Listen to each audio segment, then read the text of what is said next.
अब एक बात और आती है कि किस तरह से जो आइडियोलॉजी है दोनों दलों की आइडियोलॉजी थोड़ी सी डिफर कर रही है। एक उग्र राष्ट्रवाद को लिए है और एक उदार राष्ट्रवाद को लिए हुए हैं दोनों ही राष्ट्रवादी। एक इस बात के पक्षधर हैं कि गणतंत्र होना चाहिए, और एक अब इस बात पे आ गए कि राजा की हत्या हो जानी चाहिए, राजा को मृत्युदंड दे दिया जाना चाहिए। तो इसी के अंतर्गत एक रॉब्सपियर का उदय होता हुआ हमको दिखाई देता है। रॉब्सपियर, तो इसमें एक नाम आया रॉब्सपियर का, और दूसरा ये मारा इसका प्रोनाउंसिएशन है, मारा। ये अलग अलग तरह के लोग हैं जो कि इस फ्रांस की क्रांति में हमको जैकोबिन्स और जेरंदुस के रूप में देखने को मिल रहे हैं। तो इसके अंतर्गत दोनों की रणनीति सेपरेट थी। बाद में इसको मारा को भी गिलोटीन कर दिया जाता है। मैं आपको बता रहा हूं कि किस तरह से कौन सा नेता कब कितनी जल्दी मारा जाएगा और कब किसकी हत्या हो जाएगी, कब किसको गिलोटीन कर दिया जाएगा, यह हमें कुछ अंदेशा नहीं हो सकता था। और ये रेन ऑफ टेरर है। राजा लुई की हत्या के उसके गिलोटीन करने के बाद इन्होंने क्या कर दिया, इसके बाद मैरी एंटोनिएट को भी कर दिया गया, उनको भी गिलोटीन कर दिया गया। और फिर रॉब्सपियर ने रेन ऑफ टेरर शुरू किया, यानी कि एक तरह से आतंक का राज्य स्थापित किया, और जिसके द्वारा कोई भी व्यक्ति अपने जीवन को सुरक्षित नहीं समझ रहा था, क्योंकि इसमें सिविल लिबर्टीज को सस्पेंड कर दिया गया, नागरिक अधिकारों को एक तरह से स्थगित कर दिया गया। ये एक बहुत बड़ा चेंज था, जो कि ये रॉब्सपियर आपके सामने है। ये कह रहे हैं कि टेरर हम इसलिए कर रहे हैं ताकि हम न्याय स्थापित कर सकें, इनका कहना ये है। ये रॉब्सपियर है, ये खूब पूछा जाता है रॉब्सपियर का नाम, लगभग टाइम भी पूछा जाएगा आपसे, 5 सितंबर 93 से लेकर के 27 जुलाई 94 तक। और ये जो जैकोबिन पार्टी है उसी के सदस्य हुआ करते थे, और इन्होंने दांते हैं, रॉब्सपियर है, बाद में रॉब्सपियर इसको हेडेड करता है। और आप देख लीजिए 15,000 से ज़्यादा लोगों को तो केवल गिलोटीन किया गया, यानी इतने लोगों को तो मृत्युदंड दिया गया, और बाकी जो अदर एक्टिविटीज में मरने वाले लोगों की संख्या वी डोंट नो कितनी थी। ये जो गिलोटीन है इसको नेशनल रेजर, क्योंकि आरी होती थी एक तरह की वो, इसलिए इसको नेशनल रेजर भी कहा गया है। मैंने आपको बताया रॉब्सपियर की मैक्सिमम भूमिका थी इसमें, इसलिए बाद में रॉब्सपियर के अगेंस्ट भी एक रिएक्शन पैदा होती है। रॉब्सपियर के अगेंस्ट भी एक रिएक्शन पैदा होती है जिसको हम थर्मोडियन रिएक्शन कहते हैं, और इसके अंतर्गत इनको भी एक के बाद उनको भी मृत्युदंड दे दिया गया, यानी कि यूँ कहें कि फांसी दे दी गई, गिलोटीन कर दिया गया। अब इसके उपरांत 1795 में 5 डायरेक्टर्स का शासन आया, तो इसको कहते हैं period of era of directories. ये एरा ऑफ डायरेक्टरीज क्या है, इसके 3 भाग हैं, खास करके इसमें जो ये 5 लोग हैं, 5 डायरेक्टर्स हैं। देखिए, एग्जीक्यूटिव जो कि फ्रांस को चलाएंगे, ये 5 डायरेक्टर्स हुआ करते थे। लेजिस्लेटिव अपनी जगह पर है, इनकी जो क्वालिफिकेशन है ये अपनी जगह पर है। लोअर हाउस, अपर हाउस, ये लेजिस्लेशन तो है ही है इनके पास, साथ में इनका खास करके ये 5 लोग जो हैं, ये 5 लोग शासन को चलाएंगे। अब क्या हुआ, इस बीच पूरे यूरोप में युद्ध चल रहे थे, खास करके क्योंकि यूरोप के देश, इनके यहां राजतंत्र हुआ करता था और फ्रांस में ये राजतंत्र समाप्त हो गया था। इसलिए जो अन्य राजा और अन्य राजवंश थे वो लगातार इस चिंता में थे कि कहीं हमारे देश की जनता भी कहीं ऐसा कुछ न कर दे। इसलिए इस डायरेक्टरी के शासन के काल के दौरान लगातार युद्ध होते रहे। एक तरफ लगातार युद्ध होते रहे, शुरुआत में इन्होंने काम बहुत अच्छे किए, लेकिन धीरे धीरे इनके यहाँ पे क्या होने लगा, करप्शन होने लगा। करप्शन हुआ और एडमिनिस्ट्रेशन जो है इनका बड़ा पुअर रहा। दूसरी बात क्या हुई कि जो राष्ट्रवाद की भावना थी, ज़्यादातर जगह में तो फ्रांस जीतता चला गया, क्योंकि ये वही पीरियड है 96 में नेपोलियन ने इटली का अभियान किया। 98 में नेपोलियन ने इजिप्ट का अभियान किया। देखिए सेनाएं कहां से कहां जा रही हैं। ये वही नेपोलियन है जो बाद में इंडियन रूलर्स के साथ पत्र व्यवहार कर रहा है। इसका मतलब ये अपनी विचारधारा को कहां से कहां तक ले जा रहे हैं। अंग्रेज इस वक्त बड़े घबराए हुए हैं कि फ्रांस की क्रांति के ये जो विचार हैं ये अगर हमारी कॉलोनीज में चले गए तो ये हमारे खिलाफ खतरा हो जाएगा। ये नेपोलियन बोनापार्ट इसी वक्त सत्ता में आया, इन्हीं के अगेंस्ट आया और ये उस समय इजिप्ट के अभियान में था। और इस अभियान के दौरान जब ये फ्रांस पहुंचा तो इसका बड़ा फेमस स्टेटमेंट है कि मैं सही समय पर आया हूं, अब नाशपाती पक चुके हैं, यानी सत्ता को छीनने का समय आ चुका है। ये फ्रेंच रिवॉल्यूशन का एक सामान्य चार्ट है, मेरे ख्याल से ये विजिबल प्रॉपरली नहीं है। ये नेपोलियन है और नेपोलियन के अंतर्गत हम इसको एक सेपरेट लेक्चर के रूप में करेंगे। एक बार वापस मैं इसको रिवाइज कर लूं और आप एक बार ज़रा देखिएगा इसको वन बाय वन कि किस तरह से हमने फ्रांस की क्रांति की बात की है। पहले मैंने बताया आपको वन बाय वन, थोड़ा सा मैं रिवाइज कर रहा हूं इसको। फ्रांस की क्रांति 3 तरह की क्रांतियां हैं। 1789 की क्रांति, फ्रांस की राज्य क्रांति। 1830 की क्रांति, इसमें भी जो राष्ट्रीय क्रांति है ये भी, और इसी के अंतर्गत इसी काल में यूरोप में पहला राष्ट्रीय स्वतंत्रता संग्राम हुआ 1920 से लेकर के 1929 के बीच में, और ग्रीस एक राष्ट्रीय आधार पर एक नया राष्ट्र बना। 1848 में फिर क्रांति होती है फ्रांस में, और इसके अलावा अन्य क्रांतियां होती हैं। तो बर्लिन में क्रांति हुई, रोम में क्रांति हुई, वियना में क्रांति हुई। इसके बाद हमने बात की है कि फ्रांस की क्रांति के कारण क्या क्या रहे, और इन कारणों में हमने खूब सारी चर्चाएं की। आशियारिज्म की बात की, सोशो कल्चर पार्ट की, इसकी बात की, बौद्धिक कारणों की बात की, आर्थिक कारणों की हमने विशेष चर्चा की। तात्कालिक कारण में मैंने बताया किस तरह से स्टेट जनरल की मीटिंग बुलाई गई, और लास्ट में हम लोग इसकी प्रक्रिया और चरणों की चर्चा मैंने आपसे की। अब मैं थोड़ा सा इसके प्रभाव को लेकर बात कर रहा हूं। फ्रांस की क्रांति को सार्वभौमिक क्रांति कहा गया, अर्थात इसका जो नेचर था, सामने नेचर भी लिखा है, इसका नेचर यूनिवर्सल नेचर था। इसी क्रांति के अंतर्गत एक सबसे इंपॉर्टेंट कंसेप्ट आया जिसको हम राष्ट्रवाद कहते हैं। राष्ट्रवाद की जननी, राष्ट्रवाद का जो जनक है, वो आधुनिक काल में फ्रांस की क्रांति से ही शुरुआत होती है। इसीलिए फ्रांस की क्रांति में राष्ट्र का मतलब, यहां पे राष्ट्र और वाद दो शब्द समझिए। राष्ट्र का मतलब क्या है? राष्ट्र वैसे हमारे यहां पर जब हम भारतीय साहित्य की बात करते हैं तो प्राचीन साहित्य में भी राष्ट्र शब्द का उल्लेख मिलता है, लेकिन राष्ट्र का मतलब यहां पर जनता है, आम जन, ऐसा जन जो अपने आप में हमको महसूस करता हो। यहां पे इस राष्ट्र का जो मीनिंग है, कौन लोग राष्ट्र होंगे, इसके पीछे 3 कंसेप्ट दिए गए। नंबर 1, जिनका धर्म एक हो। फ्रांस में धर्म क्या था? कैथोलिक। धर्म क्या था? कैथोलिक। और जिनका भाषा एक हो। भाषा कौन सी है? फ्रेंच। जिनकी कम्युनिटी एक हो तो फ्रेंच कम्युनिटी, बाकी के साथ युद्ध करेंगे। तो ये 3 बातें हैं जो कि राष्ट्रवाद का इनके यहां पे आधार बनती हैं, और यही राष्ट्रवाद में यूरोप में सब जगह फैलता चला गया, और नेपोलियन के माध्यम से ये यूरोप के बहुत से भागों में फैला। इसी कारण से ये जितनी क्रांतियां मैंने आपको बताई हैं, बर्लिन की क्रांति, रोम की क्रांति, वियना की क्रांति, और दुनिया में जहां जहां आपको क्रांतियां दिखाई देती हैं राष्ट्रवाद के आधार पर, वो सब फ्रांस की क्रांति से ही उनकी शुरुआत होती है।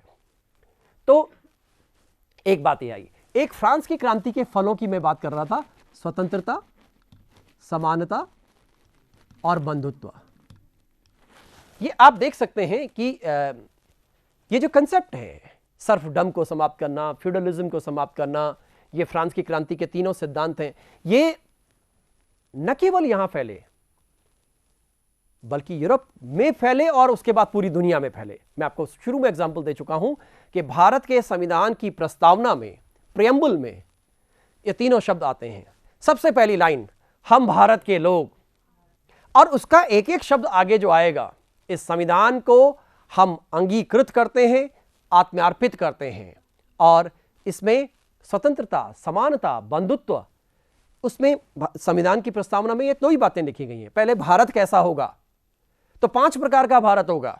संप्रभुता संपन्न होगा, सोशलिस्ट होगा, यहीं से शब्द आया है। सेक्युलर होगा, यहीं से शब्द आया है। डेमोक्रेटिक होगा एंड रिपब्लिक होगा। ये 5 प्रकार से 5 विशेषताएं भारत की होंगी। जनता के लिए क्या करेंगे? सबको स्वतंत्रता दी जाए,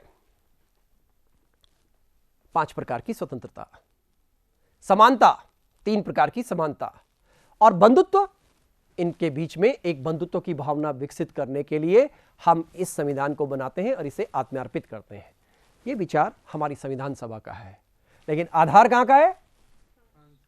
रूसो, फ्रांस। तो इस प्रकार से हम पूरी दुनिया के संविधानों की बात करते हैं। जापान में लिखित संविधान किया गया, अमेरिका में लिखित संविधान हुआ।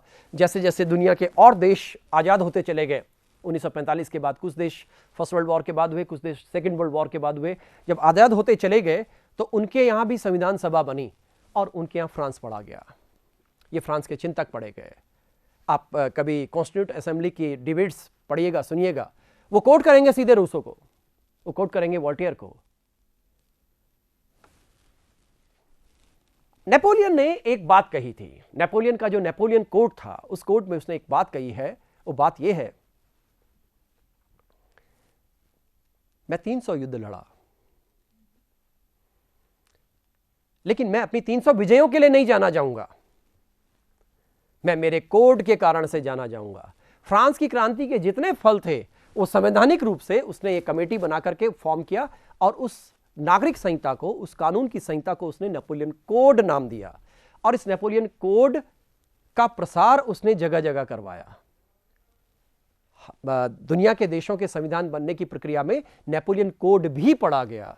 तो ये रहा इसका राजनीतिक परिप्रेक्ष्य। इसका एक सामाजिक परिप्रेक्ष्य भी आता है, क्योंकि इसने फ्रांस में समाजवाद को समाप्त कर दिया, फ्रांस में सामंतवाद को समाप्त कर दिया, सर्फडम को समाप्त कर दिया। सामंतवाद है फ्यूडलिज्म, सर्फडम है कृषि दासत्व की प्रणाली। 3 स्टेज का समाज था और समाज के पास विशेषाधिकार थे। ये सारे विशेषाधिकार बंद कर दिए गए और यह भावना न केवल फ्रांस में बल्कि फ्रांस के बाहर भी फैली। तो समाज में जो प्रिविलेज क्लास का सिस्टम था, वो सिस्टम फ्रांस की क्रांति ने उस पर अटैक किया। तो सामाजिक हो गया, राजनीतिक हो गया। अब आर्थिक की बात मैंने आपसे पहले आर्थिक की बात यहां पर की थी। आर्थिक की बात मैंने की थी कि ये जो फिजियोक्रेट्स थे, इन्होंने उन्मुक्त व्यापार और उन्मुक्त चिंतन की बात की, वाणिज्यवाद का इन्होंने विरोध किया। और यह विचारधारा इन फिजियोक्रेट्स के माध्यम से न केवल फ्रांस में आई, अपितु ये भी पूरे यूरोप में और पूरे विश्व के देशों में गई है। इसलिए फ्रांस की क्रांति सामाजिक, आर्थिक, राजनीतिक रूप से सभी भागों को, जीवन के सभी sphere, all walks of life, सभी भागों को इसने प्रभावित किया है। एक शब्द और आता है, समाजवाद। फ्रांस की क्रांति से ही समाजवाद का विकास हुआ है। यह बड़ा इंपॉर्टेंट बिंदु है। आप लोगों ने नाम सुना होगा, हम शब्द इस्तेमाल करते हैं वामपंथ, लेफ्टिस्ट आइडियोलॉजी। भारत में जब हम लेफ्टिस्ट आइडियोलॉजी की बात करते हैं तो हमारे पास 2 तरह के राजनीतिक दल आते हैं, एक को हम कम्युनिस्ट पार्टी कहते हैं, एक को हम समाजवादी पार्टी कहते हैं। इन दोनों को सम्मिलित रूप से हम वामपंथ कहते हैं। क्रांति के दौरान जब 92 तक राजा था, तो राजा के जो लोग बाईं तरफ बैठते थे वो लोग वामपंथी कहलाए। ये वो लोग थे जो व्यवस्था में, समाज में परिवर्तन चाहते थे। तो जो बाईं तरफ बैठे वो वामपंथी कहलाए और जो दाहिनी तरफ बैठे वो दक्षिणपंथी कहलाए। जो दक्षिण की तरफ बैठे हैं वो परिवर्तन नहीं चाहते थे, जो बाईं तरफ बैठे हैं वो परिवर्तन चाहते थे। इसलिए इस वामपंथ की विचारधारा का विकास फ्रांस की क्रांति से ही हुआ। उसके बाद बहुत से नाम आते हैं, चाहे हम फ्यूरर की बात करें, चाहे हम सेंट साइमन की बात करें, बहुत से सामाजिक चिंतक हैं ये चिंतक उभर कर सामने आते हैं और एक नई धारा का विकास हुआ। लेकिन ये वाला समाजवाद आदर्श समाजवाद था। ये इस बात पर बल देते हैं समाजवादी कि समाज में किसी प्रकार का शोषण ना हो, समाज में किसी प्रकार का शोषण ना हो और समाज में किसी प्रकार का विभेद ना हो। ये वर्ग विहीन समाज की बात करते हैं, ये शोषण मुक्त समाज की बात करते हैं। लेकिन ये आदर्शवाद रहा। क्रांति से लेकर के 1848 तक इनकी बातें तो बहुत अच्छी लगती थी, लेकिन जब व्यवहारिक धरातल पर उतारा जाता था तो ये बात फेल हो जाती थी। इन लोगों ने कई तरह के प्रयोग किए। समाजवाद में एक सेपरेट चैप्टर बताऊंगा इसके बारे में। इसलिए 1848 में मार्क्स ने वैज्ञानिक समाजवाद की नींव रखी। इसने बोला ऐसे समानता नहीं आएगी, इसलिए हिंसा के द्वारा समाजवाद की स्थापना की जाए। वर्ग संघर्ष का सिद्धांत, द्वंद्वात्मक भौतिकवाद का सिद्धांत, डायलेक्टिसिज्म, द्वंद्वात्मक भौतिकवाद, अतिरिक्त मूल्य का सिद्धांत, इतिहास की भौतिकवादी व्याख्या, अर्थ के आधार पर सब कुछ होता है, ये सारी इस समाजवाद की देन है। इस तरह से जो फ्रांस की क्रांति है, ये फ्रांस की क्रांति हमें बहुत तरह से नए नए परिप्रेक्ष्य की तरफ ले जाती है। तो इसकी प्रकृति और इसका प्रभाव दोनों अपने आप में महत्वपूर्ण है। तो ये 5 बिंदु। अब एक बात और कि जैसे हम देख रहे हैं कि 1870-71 में इटली राष्ट्र बना, जर्मनी राष्ट्र बना और इन लोगों ने आर्थिक राष्ट्रवाद पर बल दिया। जब हम दुनिया के किसी भी राष्ट्रवाद की बात करते हैं, 19वीं शताब्दी दरअसल राष्ट्रवाद की शताब्दी रही। दुनिया में सभी जगह राष्ट्रवादी विचारधारा पनपने लगी और इसी राष्ट्रवादी विचारधारा के साथ साथ बहुत जगह राष्ट्रवादी पार्टियां डेवलप हुई।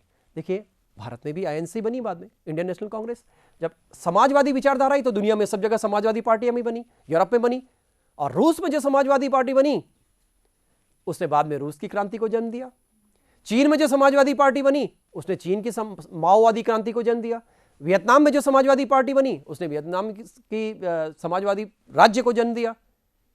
इस प्रकार से हमारे पास ये इस फ्रांस की क्रांति मूल जड़ है जिसने पूरी दुनिया को प्रभावित किया। हालांकि उन क्षेत्रों की जिस एरिया में हम जाते हैं उस एरिया की जो उनकी खुद की परिस्थितियां हैं, उनका रोल भी अपने आप में महत्वपूर्ण है। तो राष्ट्रवाद के अंतर्गत हमें इतनी तरह की चीजें देखने को मिलती हैं।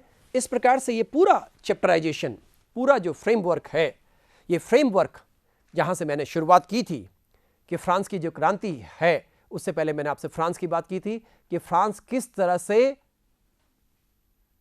अगर फ्रांस को छींक आती है तो यूरोप को जुकाम हो जाता है।